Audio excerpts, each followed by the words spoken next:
नमस्कार। भारत की नदियां ये सिर्फ नक्शे पर बनी पानी की लकीरें नहीं हैं। असल में ये इस पूरे उपमहाद्वीप की जीवन रेखाएं हैं। इन्हीं के किनारे संस्कृतियां पनपी, सभ्यताएं बनी और आज भी करोड़ों लोगों की जिंदगी इन्हीं पर टिकी है।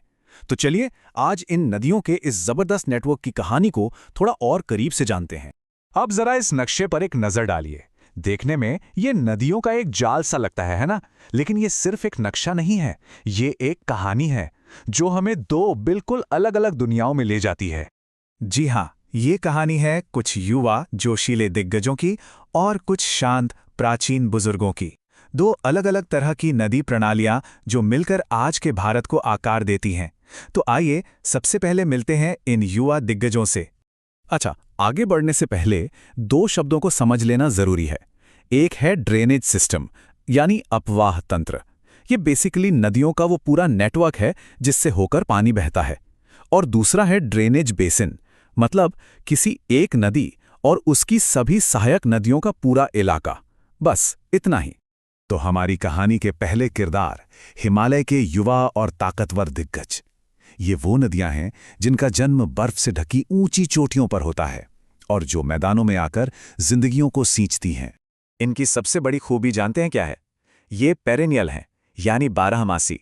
इनमें साल भर पानी रहता है क्योंकि इन्हें ग्लेशियरों के पिघलने से भी पानी मिलता है और बारिश से भी। इनका सफ़र बहुत लंबा होता है और ये अपने रास्ते में पहाड़ों को काटकर गहरी गहरी घाटियां बना देती हैं। पर सबसे दिलचस्प बात यह है कि ये काफ़ी डायनामिक हैं, मतलब अपना रास्ता बदलती रहती हैं। इससे उपजाऊ मैदान तो बनते हैं, पर कभी कभी ये विनाशकारी बाढ़ भी लाती हैं, जैसे कोसी नदी, जिसे बिहार का शोक भी कहते हैं। सिंधु, गंगा और ब्रह्मपुत्र ये तीनों इसी के सबसे बड़े उदाहरण हैं। और इन सब दिग्गजों में जो सबसे बड़ी है वो है गंगा, भारत की राष्ट्रीय नदी। इसकी लंबाई लगभग 2500 किलोमीटर से भी ज्यादा है। यही वजह है कि ये भारत का सबसे बड़ा और सबसे अहम नदी बेसिन है जो करोड़ों लोगों की सांस्कृतिक और आर्थिक जरूरतों का आधार है। लेकिन गंगा नदी ऐसे ही नहीं बन जाती। इसका बनना अपने आप में एक अद्भुत सफर है। सारी कहानी शुरू होती है अलकनंदा नदी से। ये नदी आगे बढ़ती है और 5 पवित्र संगमों, जिन्हें पंच प्रयाग कहते हैं, पर अलग-अलग नदियों से मिलती जाती है और हर संगम के साथ और विशाल होती जाती है। और फिर आखिर में देवप्रयाग में जब भागीरथी नदी अलकनंदा से मिलती है, तब जन्म होता है हमारी पवित्र मां गंगा का। चलिए अब कहानी के दूसरे हिस्से की तरफ चलते हैं।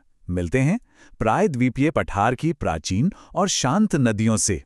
ये हिमालय की नदियों से उम्र में कहीं ज्यादा पुरानी और स्थिर हैं, बिल्कुल हमारे घर के बुजुर्गों की तरह। तो यहाँ पर एक सीधी सी तुलना है। एक तरफ है हिमालय की नदियाँ जो युवा हैं, बारहमासी हैं और लंबा घुमावदार सफर तय करती हैं, और दूसरी तरफ हैं प्रायद्वीपीय नदियाँ जो पुरानी हैं, मौसमी हैं, यानी बारिश पर निर्भर हैं, और इनका रास्ता भी छोटा और कम गहरा होता है। इनकी अपनी एक अलग ही पहचान है। ये जियोलॉजिकली बहुत पुरानी हैं और क्योंकि ये सख्त पठारी जमीन पर बहती हैं, इनका रास्ता हिमालय की नदियों की तरह बदलता नहीं, एकदम स्थिर रहता है। इनका पानी वो पूरी तरह से मानसून की बारिश पर निर्भर करता है। इसीलिए गर्मियों में इनका बहाव कम हो जाता है, जिसका सीधा असर दक्षिण और मध्य भारत की खेती और पानी की सप्लाई पर पड़ता है। महानदी, गोदावरी, कृष्णा, कावेरी ये सब पूरब की ओर बहती हैं, जबकि नर्मदा और तापी पश्चिम की ओर बहने वाली प्रमुख नदियां हैं। इन प्राचीन नदियों में गोदावरी सबसे बड़ी नदी प्रणाली है। इसका आकार इतना विशाल है और इसका सांस्कृतिक महत्व इतना ज्यादा है कि इसे अक्सर दक्षिण गंगा के नाम से भी पुकारा जाता है। ये चार्ट देखिए, इससे लंबाई का अंदाजा साफ हो जाता है। गंगा लगभग 2525 किलोमीटर के साथ सबसे लंबी है, इसमें कोई शक नहीं। लेकिन गोदावरी और कृष्णा भी 1400 किलोमीटर से ज्यादा लंबी हैं। ये नदियां प्रायद्वीपीय भारत के लिए उतनी ही जरूरी जीवन रेखाएं हैं जितनी गंगा उत्तर भारत के लिए। तो अब जब हमने दोनों तरह की नदी प्रणालियों को समझ लिया है, तो चलिए अब उस भौगोलिक लकीर को देखते हैं जो इन्हें अलग करती है, और फिर पानी से जुड़ी कूटनीति की दिलचस्प दुनिया में भी चलेंगे। तो वो कौन सी चीज है जो इन दो दुनियाओं को बांटती है? वो है ग्रेट इंडियन वाटर डिवाइड। ये असल में एक ऊंची जमीन की श्रृंखला है, जैसे अरावली या सह्याद्री। यही वो डिवाइड है जो भारत के दो प्रमुख ड्रेनेज बेसिन्स को अलग करता है। एक वो जिनका पानी अरब सागर में गिरता है और दूसरा वो जिनका पानी बंगाल की खाड़ी में। मतलब यही वो लाइन है जो तय करती है कि नदी का पानी आखिर में किस समंदर तक पहुंचेगा। भूगोल तो ठीक है, लेकिन तब क्या होता है जब एक ही नदी दो देशों की सरहदों को पार करती है? पानी का बंटवारा कैसे होता है? बस यही सवाल हमें भूगोल से उठाकर सीधे डिप्लोमेसी और राजनीति की दुनिया में ले आता है। इसका सबसे क्लासिक उदाहरण है 1960 की सिंधु जल संधि। इस संधि के तहत सिंधु नदी प्रणाली का करीब 80% पानी पाकिस्तान को मिलता है और 20% पानी भारत को।